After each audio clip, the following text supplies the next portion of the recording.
Alors aujourd'hui, on va parler des traîtres de classe. Vous savez, ces petits chefs dans votre entourage, dans votre quotidien, qui vous pourrissent la vie, qui font de votre vie un enfer.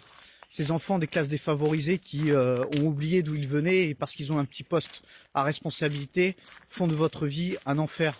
Dans la lutte des classes, on a des ennemis bien identifiés. Ce sont les grands patrons, ceux qui s'accaparent les richesses et vous laissent dans la misère la plus profonde, qui vous laissent au SMIG. Vous n'avez même pas de quoi vivre, même pas de quoi manger, pendant qu'eux sont dans l'opulence.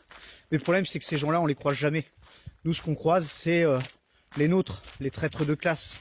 Ceux qui ont un petit poste, une petite responsabilité et qui font de votre vie un enfer, qui vous pousse au suicide. On appelle ça les agressifs passifs.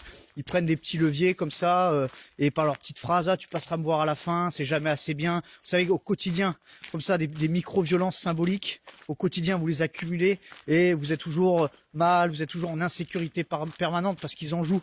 Vous êtes toujours dans la flexibilité, vous êtes interchangeable, vous êtes toujours en concurrence. Vous osez même pas vous mettre en arrêt maladie parce que vous savez qu'il va pas vous renouveler le contrat parce que les CDI se font rares. Donc c'est toujours dans la précarité, dans la flexibilité et ils en jouent. Et le pire, ce sont les femmes.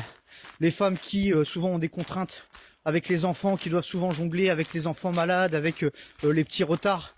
Et toujours, ils vont vous accorder des petites faveurs et puis ils vont jouer à la limite de l'harcèlement sexuel, qui vont constamment être sur votre dos. Vous savez, ces petits agressifs passifs, ces personnes toxiques, vous êtes prisonnier de ces personnes et vous pouvez pas vous en émanciper parce qu'ils ont un tel pouvoir. Ils ont un micro-pouvoir envers vous, mais mis bout à bout, ça fait de votre vie un enfer. Et ça, c'est souvent des gens qui sont issus des classes populaires, mais qui oublient d'où ils viennent. C'est ceux en 40 qui planquaient le fromage ou qui balançaient. Victor Hugo, il en parle très bien dans son livre Les Misérables, c'est les Thénardier.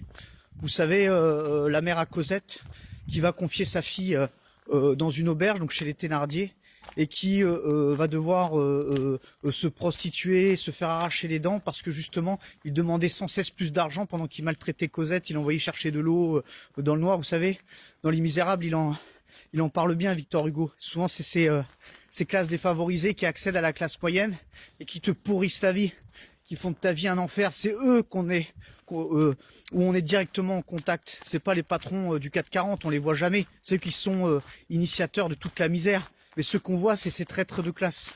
Voilà, aujourd'hui, on a vu les traîtres de classe. Je vous remercie et à très bientôt.